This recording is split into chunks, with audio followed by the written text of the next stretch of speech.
Et cet invité, c'est Pascal Deluit qui est avec nous en duplex depuis Bruxelles. Bonsoir Pascal Deluit. Bonsoir. Vous êtes professeur de sciences politiques à l'ULB, l'Université libre de Bruxelles. Vous avez publié de nombreux ouvrages sur la démocratie en Europe, sur le fonctionnement des institutions européennes, on peut dire sur l'offre politique européenne de la gauche à l'extrême droite. Alors pour commencer, je voudrais vous demander d'abord votre réaction à ce Brexit. Comment avez-vous vécu, comment avez-vous ressenti la victoire du non à l'Union européenne? C'était une surprise pour vous? Non, ça n'a pas été à proprement parler une surprise. Bien évidemment, compte tenu des sondages, ça pouvait tomber d'un côté ou de l'autre. Mais j'étais pour le moins perplexe les 2 derniers jours sur l'espèce de sentiment d'optimisme, voire même d'euphorie la dernière journée, considérant que le Brexit n'allait pas intervenir à la lumière de l'envolée des marchés ou de certains sondages. Il y avait une lame de fond bien présente en Grande-Bretagne et qui n'est d'ailleurs pas présente qu'en Grande-Bretagne. Et donc, j'imaginais que cette lame de fond pouvait créer une surprise et cette surprise est intervenue. Pascal Deluit, comment vous partagez l'opinion de ceux qui disent que l'Union européenne s'est progressivement coupée des peuples européens, qu'elle manque de visibilité, l'Europe, et d'ambition, ce qui expliquerait le non des Britanniques et aussi la progression un peu partout en Europe des partis dits anti-système?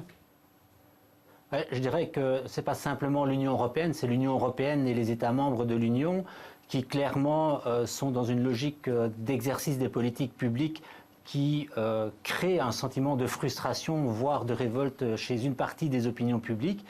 Et plus spécifiquement pour l'Union européenne, on a le sentiment qu'elle n'a pas offert, je dirais, de projets porteurs, de projets agrégateurs, de projets enthousiasmants dans cette période difficile, dans cette période anxiogène.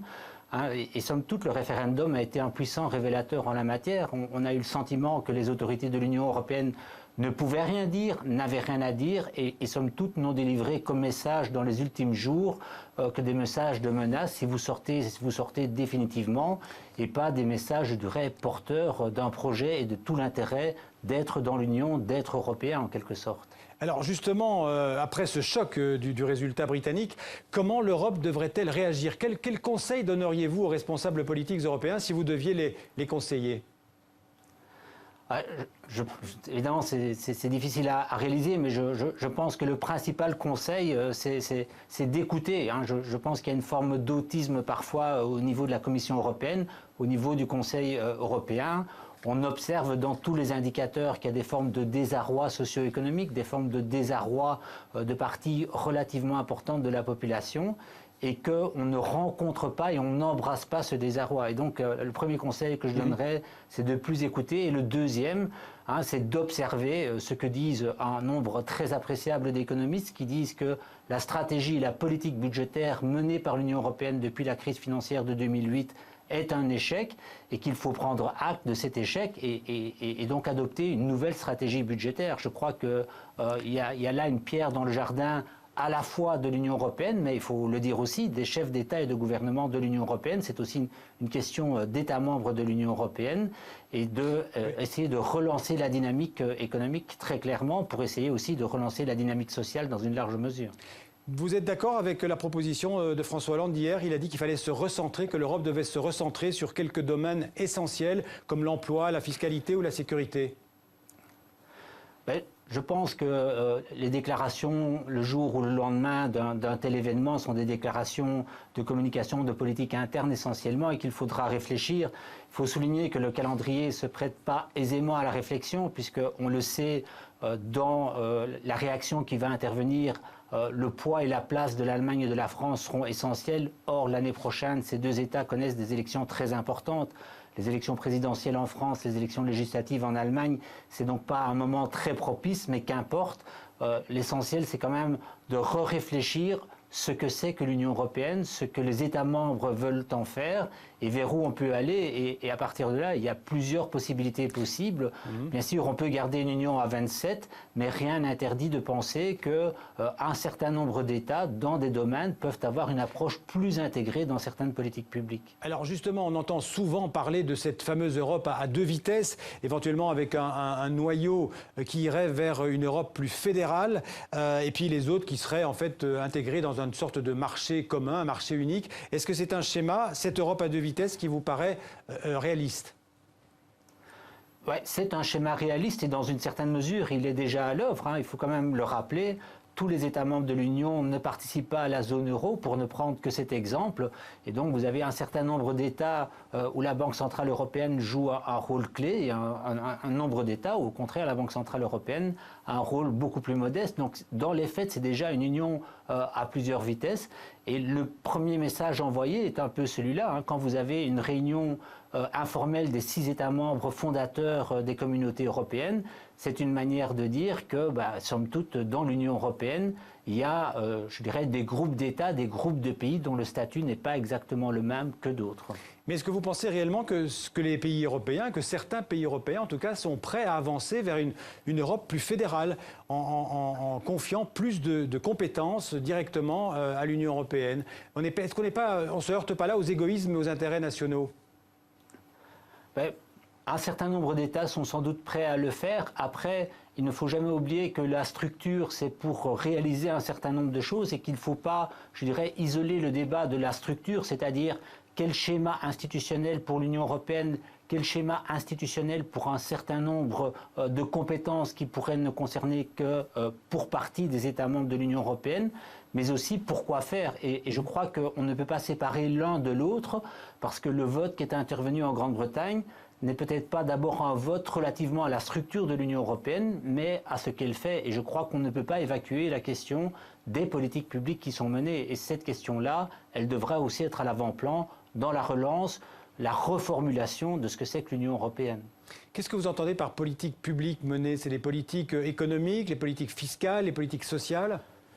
Oui, c'est ça. C'est bien sûr des politiques parfois exclusives, par exemple la politique commerciale, mais c'est aussi la politique budgétaire. Hein. Je veux dire, quand on fixe des critères et que ces critères ne répondent pas à une réalité politique, à une réalité économique, c'est une politique publique qui crée des effets, et ces effets sont très puissants, puisque l'Union européenne de manière générale, la zone euro de manière spécifique, est à peu près la zone à la plus faible croissance économique dans le monde. C'est quand même pas un élément très probant et très enthousiasmant pour les citoyens de l'Union. Qu'est-ce que l'Europe attend en fait pour aller vers une Europe plus fédérale? Est-ce que c'est la Commission européenne qui bloque, ou bien est-ce que ce sont les États, les gouvernements nationaux? Qu'est-ce qui coince en fait dans l'intégration européenne aujourd'hui? Il faut bien avoir en tête que la volonté de fédéralisme européen a toujours été une volonté minoritaire, même, je dirais, dans l'Europe, dans son format le plus simple, hein, aux origines des communautés. Il y a 6 États membres et on fonctionne d'abord sur des compétences bien définies, le charbon, l'acier, puis l'énergie atomique, puis le marché commun. Et donc, il faut bien voir que l'idée de fédéralisme européen est une idée que promeuvent de manière forte un certain nombre de personnalités, mais qui a souvent été minoritaire, non seulement bien sûr dans les opinions, mais aussi dans le chef des gouvernements, de nombreux gouvernements. Et si vous regardez l'Europe des 27, je dirais ce caractère minoritaire est plus affirmé que jamais, singulièrement avec l'élargissement vers le centre, l'Est de l'Europe. Pascal Deluitte, est-ce que vous êtes inquiet pour l'avenir de l'Europe? On a beaucoup dit que si rien ne change, le non britannique pourrait faire contagion et que d'autres pays pourraient peut-être à leur tour être tentés par un référendum et éventuellement sortir de l'Union. Je pense que ce schéma est possible, mais est peu vraisemblable, mais il est possible, il ne faut jamais rien exclure. Un peu de gens imaginaient il y a quelques années que les Britanniques, de manière majoritaire, voteraient pour quitter l'Union, et donc il est possible, mais peu vraisemblable, parce qu'il ne faut pas n'oublier, la Grande-Bretagne a quand même certaines spécificités. D'abord un rapport historique très ambivalent à la construction européenne. Il ne faut pas l'oublier, c'est quand même un grand État, avec aussi la place financière de Londres qui joue quand même un élément fort. La question ne se pose pas de la même façon pour des pays comme le Danemark, la Finlande ou les Pays-Bas qu'on évoque pour l'instant. Mais en revanche, la question du projet, de la reformulation du projet et de l'essence même de l'Union européenne est clairement au cœur de l'actualité après ce vote au référendum britannique. Justement, un bref retour sur ce référendum. On ne l'a pas beaucoup entendu, mais ce référendum du 23 juin n'est que consultatif. Est-ce qu'on peut imaginer que le gouvernement britannique ne tienne pas compte du résultat ? Là aussi, on peut imaginer beaucoup de choses, mais ça me paraît extrêmement peu vraisemblable. On serait quand même dans une dimension pour le moins surprenante relativement aux normes démocratiques. on aime ou on n'aime pas le procédé, mais dès lors que le procédé a été mis en œuvre, qu'une majorité de la population s'est prononcée dans un sens, il paraît difficile de faire marche arrière. Alors après, je l'ai dit, il ne faut jamais rien exclure, jamais dire non ou jamais dire oui, mais ça me paraît vraiment un scénario très peu vraisemblable. On a évoqué aussi tout à l'heure cette pétition d'1 million de citoyens britanniques qui demandent un deuxième référendum. Là aussi, ça vous paraît imaginable ? Là aussi, c'est aussi imaginable, mais il ne faut pas l'oublier. En fait, ça révèle quoi? Ça révèle que la Grande-Bretagne est aujourd'hui très traversée entre les pros et les anti-Union européenne. Mais somme toute, ce n'est pas tellement différent des observations qu'on peut faire dans d'autres États de l'Union européenne.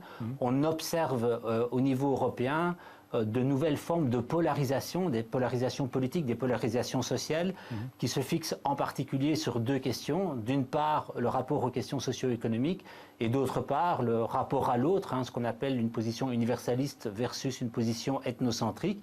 Et c'est ça qu'il faut observer, c'est la montée en polarisation des opinions dans l'Union européenne. Et cette demande, elle traduit la polarisation qui existe en Grande-Bretagne aujourd'hui. Merci beaucoup Pascal Delluy d'avoir été en duplex avec nous depuis Bruxelles pour commenter les suites donc, du référendum britannique. Merci beaucoup.